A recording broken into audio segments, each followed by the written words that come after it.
नमस्कार प्रिय विद्यार्थियों, कैसे हैं आप सब लोग। एक बार फिर से मेरे YouTube चैनल मंजू ज्ञान धारा पर आपका हार्दिक अभिनंदन है। हिंदी साहित्य का इतिहास हमारा चल रहा है।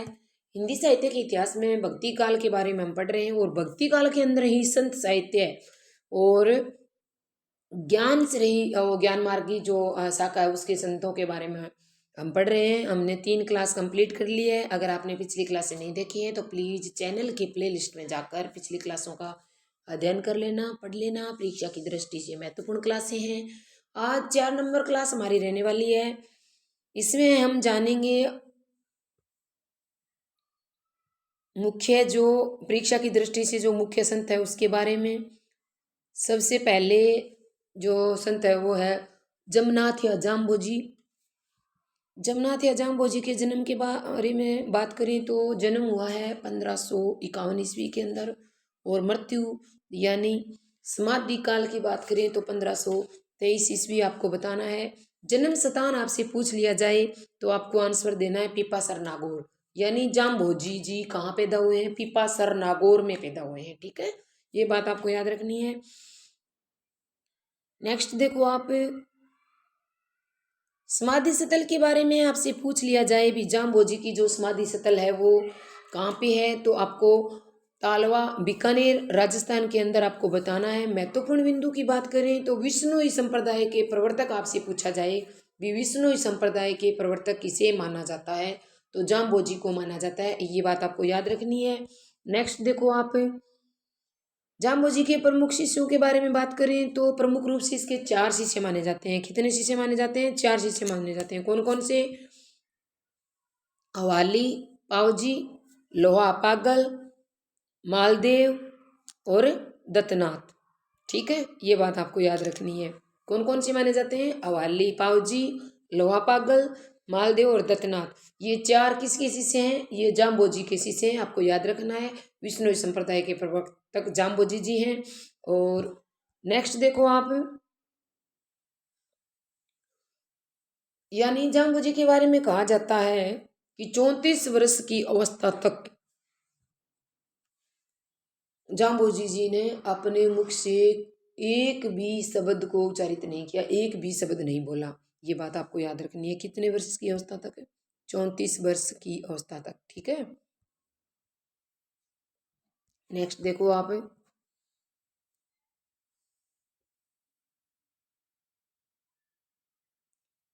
सिद्धि प्राप्ति के बाद मुनिंदर जाम ऋषि के नाम से विख्यात हुए। जम ऋषि के नाम से। अब आपसे पूछ लिया जाए भी सिद्धि प्राप्ति के बाद जाम्बोजी किस नाम से प्रसिद्ध हुए, तो मुनिंदर जम ऋषि के नाम से प्रसिद्ध हुए। उनकी रचना उपलब्ध नहीं है लेकिन कुछ स्फुट पद में प्राप्त हुए हैं। जाम्बोजी के बारे में देखो क्या क्या कहा जाता है, क्या क्या जाम्बोजी जी ने लिखा है, परीक्षा की दृष्टि से महत्वपूर्ण है। गगन हमारा बाजा बाजे, मतर फल हाथी, संशय का बलगरु मुख तोड़ा, 5 पुरुष मेरे साथी। यानी शरीर के बारे में जाम्बोजी ने लिखा है। तो हाथी, साथी और जाम्बोजी, ये गगन हमारा बाजा बाजे, इसको इस तरह आप याद रखना। नेक्स्ट क्या लिखा है? जुगती हमारी छत्र सिंहासन, महाशक्ति में बासे, जमनाथ वह पुरुष विचलन, जिन मंदिर रचा आकाशे। तो इसमें तो जमनाथ जी का नाम आया है, तो इसके हिसाब से आप इसको याद रख लेना। और इनकी रचनाओं में, जाम्बोजी की रचनाओं के बारे में बात करें तो इनकी रचनाओं में ओंकार जय, ओंकार जय, जो ओंकार जो शब्द है उसका ओंकार जय, निरंजन की उपासना, पंच पुरुष, सतगुरु महिमा, अनैन भक्ति आदि का बार बार उल्लेख हुआ है। इसलिए ये नाथ पंथ से विशेष रूप से प्रभावित हुए हैं। यानी विष्णुई संप्रदाय के प्रवर्तक माने जाते हैं जाम्बोजी, लेकिन उनकी रचनाओं के अंदर सतगुरु की महिमा है, निरंजन की उपासना है, ओंकार जय है, पंचपुरुष आदि अन्य भक्ति का बार बार उल्लेख हुआ है। तो इससे अंदाजा लगाया जाता है कि ये सबसे ज़्यादा किससे प्रभावित हुए? नाथ पंथ से विशेष रूप से प्रभावित हुए। तो पूछा जा सकता है भी ऐसे कौन से संत हैं जो नाथ पंथ से विशेष रूप से प्रभावित हुए, या ऐसे कौन से संत हैं जिनकी रचनाओं में ओंकार जय, निरंजन की उपासना, पंचपूरस, सतगुरु महिमा, अनन्य भक्ति का बार बार उल्लेख हुआ है, तो आपको ध्यान रखना है जाम्बोजी ऐसे संत हैं। ठीक है। नेक्स्ट आप देखो, ऐसा माना जाता है कि गोरखनाथ जी ने जाम्बोजी को दीक्षा दी। यानी आपसे पूछ लिया जाए भी गोरखनाथ जी जाम्बोजी ने कहाँ से शिक्षा प्राप्त की, तो गोरखनाथ से शिक्षा प्राप्त की, ये बात आपको ध्यान रखनी है। नेक्स्ट देखो आप, नेक्स्ट में है संत हरिदास जी। संत हरिदास जी के जन्म के बारे में बात करें तो 1455 ईस्वी में जन्मे, और मृत्यु की बात करें तो 1546 ईस्वी में मृत्यु हुई। और निवास स्थान आपसे पूछ लिया जाए, संत हरिदास यानी दास हरिदास जी का निवास स्थान आपसे पूछ लिया जाए तो डिडवाना नागौर राजस्थान आपको बताना है। नेक्स्ट देखो आप,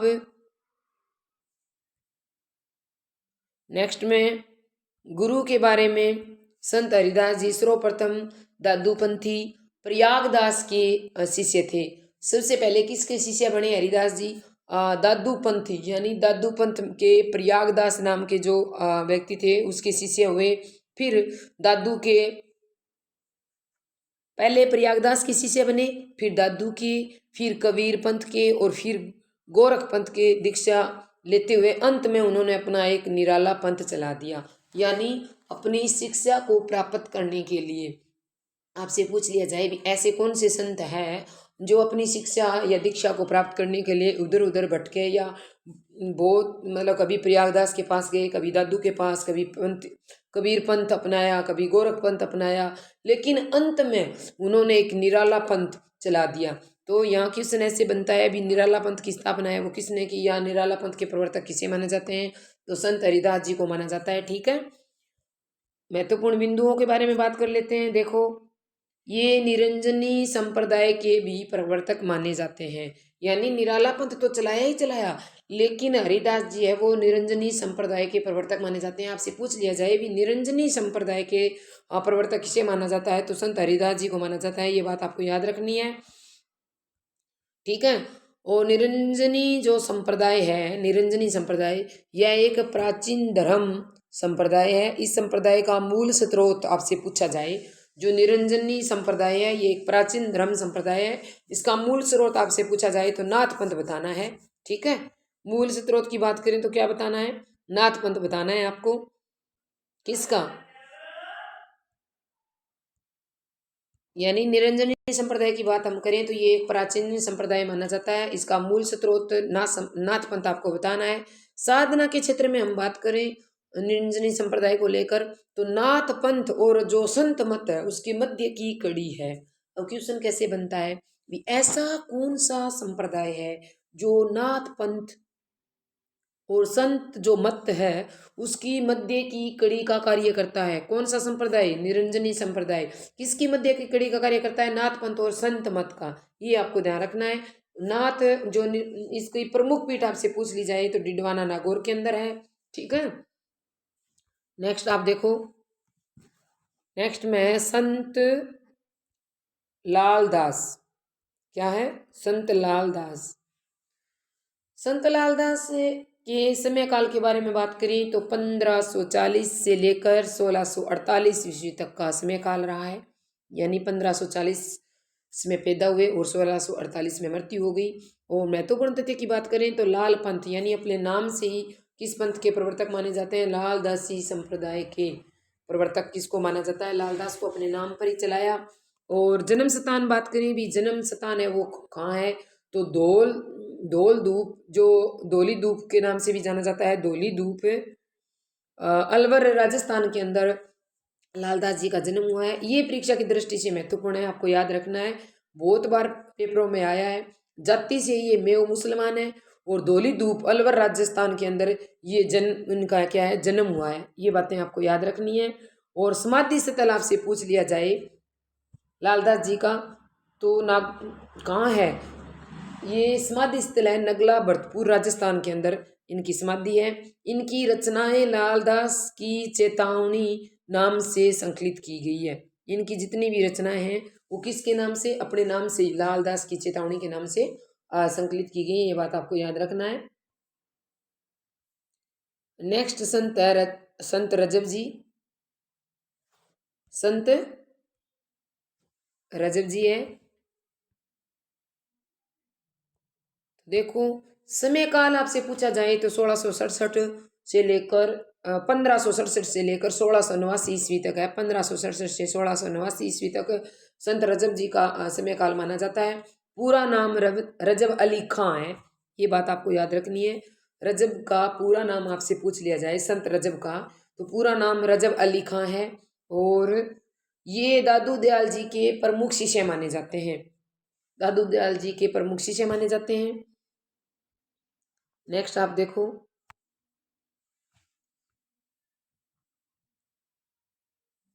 रजब जी के द्वारा दादू दयाल जी की समस्त रचनाओं का संकलन किया गया है। किस नाम से? ये परीक्षा की दृष्टि से महत्वपूर्ण है, अंग बधू के नाम से। रजब अंग बधू, बधू को कौन ले गया? रजब ले गया, रजब। इस प्रकार आप याद करना, दादू दयाल के प्रमुख शिष्य हैं। और दादू दयाल जी की समस्त जो रचनाएं हैं उनका संकलन आपसे पूछ लिया जाए तो रजब जी द्वारा किया गया है। और किस नाम से? अंग बधू के नाम से किया गया है। इनके द्वारा रचित पदों के संकलन हमें दो नाम से मिलते हैं, एक तो रजबवाणी के नाम से, एक संभंगी के नाम से मिलते हैं, आपको याद रखना है। नेक्स्ट जो बिंदु है उसको आप याद रखना, आजीवन दूल्हे के बेस में रहने वाले संत कवि कौन है आपसे पूछ लिया जाए तो रजब जी हैं, ठीक है। आजीवन यानी पूरे जीवन दूल्हे के वेश में रहने वाले संत कवि आपसे पूछा जाए तो रजब जी आंसर लगाना है। और नेक्स्ट वाले संत देखो आप, संत बाबा लाल। संत बाबा लाल का समय काल आपसे पूछा जाए तो आपको 1590 से लेकर के 1655 ईस्वी तक माना जाता है। 1590 से 1655 ईस्वी तक बताना है। महत्वपूर्ण बिंदु की बात करें तो जन्म है कसूर या कुशपुर पंजाब के अंदर बाबा का जन्म हुआ है, बाबा लाल का। और बाबा लाली संप्रदाय के प्रवर्तक माने जाते हैं। अपने नाम पर ही संप्रदाय चलाया, आसानी से याद रह जाएगा। बाबा लाल यानी बाबा लाली संप्रदाय के प्रवर्तक माने जाते हैं। और नेक्स्ट देखो, शहजादा दारा शिकाको के साथ इनका धार्मिक वार्तालाप हुआ।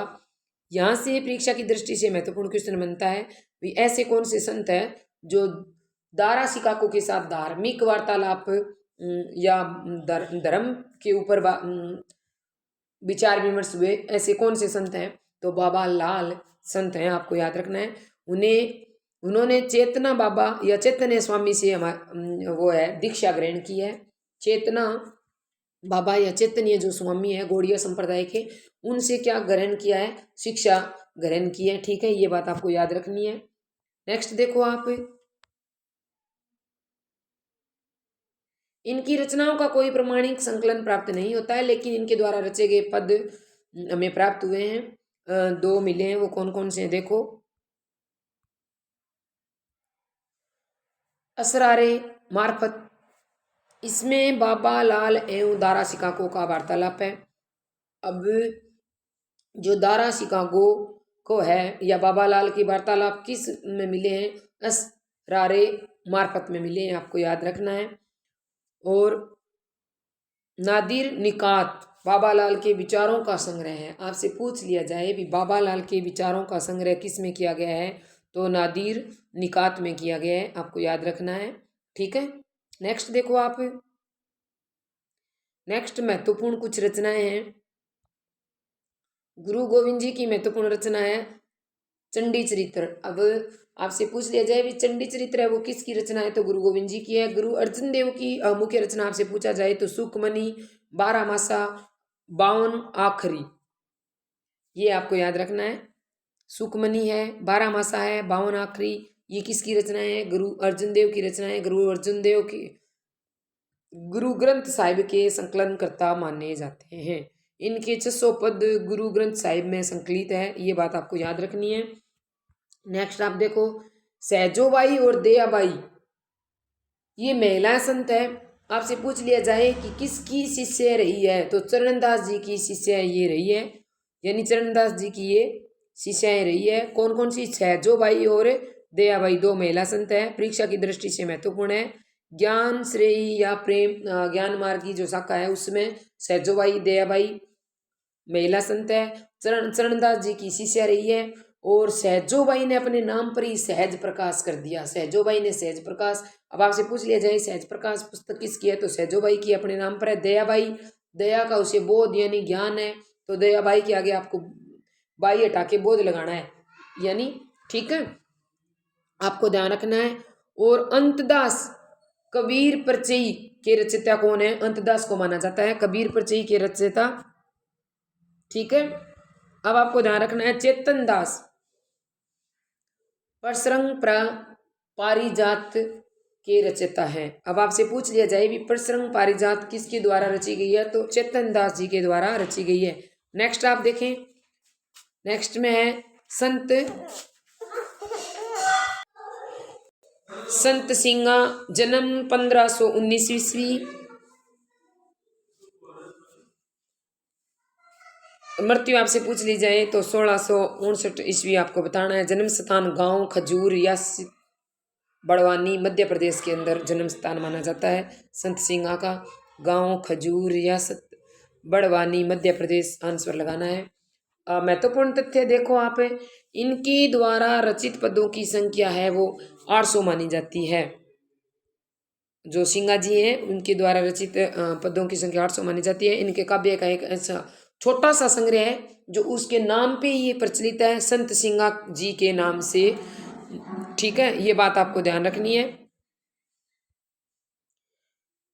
संत सिंगा की भाषा आपसे पूछ ली जाए तो निमाड़ी है, नीमाड़ी यानी नामारी के नाम से याद रखने ना, सिंगा सिंह से मारा जाता है ना, नामारी यानी निमाड़ी है। संत सिंगा की काव्य भाषा आपसे पूछी जाए तो निमाड़ी है, महत्वपूर्ण क्वेश्चन है। और उन्होंने महाराज ब्रह्मगिरी के शिष्य मनरंगिर के को अपना क्या बनाया है, आध्यात्मिक गुरु बनाया है। महाराज ब्रह्मगिरी के शिष्य गिर को अपना शिष्य बनाया है, ये बात आपको याद रखनी है। नेक्स्ट में एक मुसलमान संत महिला भी हुई है, बाबरी साहिबा, ये बात आपको याद रखनी है। ज्ञान मार्गी शाखा के अंदर एक मुसलमान संत महिला हुई है बाबरी साहिबा, एकमात्र मुसलमान महिला संत है। और किसके समकालीन है ये आपसे पूछ लिया जाए तो अकबर के समकालीन है, आपको याद रखना है। एकमात्र मुसलमान महिला संत का नाम क्या है, तो बाबरी साहिबा है। किसके समकालीन है, अकबर के समकालीन है। आज बस यहीं तक, मिलते हैं नेक्स्ट वीडियो में, तब तक के लिए आप सभी को मेरा प्यार भरा नमस्कार। जय हिंद, जय भारत।